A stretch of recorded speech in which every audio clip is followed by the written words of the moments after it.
So I feel like I'd love to hear from your perspective, like with the clients you worked with, and just generally some advice for people out there, because people are trying to build up their personal brand.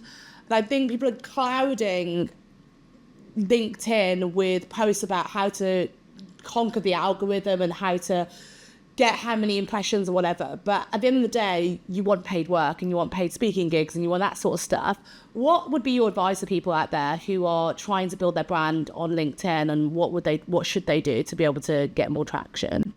Okay, so I think that one of the things that I did that was really helpful is talking to 18-year-olds, that bit right before even the first year of college or university or before they're going, right? And I had a lot of exposure to groups like that. And I would talk about the power of networking, how to land your first internship, and it took me I talk about different things. So people say now, you need to be known for one thing. And even now I realize I have 3 audiences and I'm fine with that. We spoke about the mums and we spoke about the element of freelancers who now want to understand what not to do in business. And we have people looking for branding and branding tips and personal branding. So it's that's quite rare because people are like, you've got to be known for one thing. And I think that for me, that's better to be known for those 3 things and to have those 3 audiences.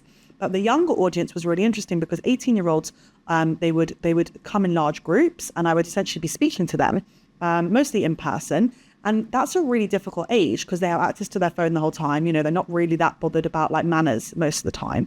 And they would say this is brilliant. This is exactly what we needed. This is practical. This is, master, if we're not going to be able to meet with people in person, how to do it on Zoom, how to make the most out of that meeting. And I would just be really vulnerable about all the failures and what I did and how I got to where I did and what I did when I was their age.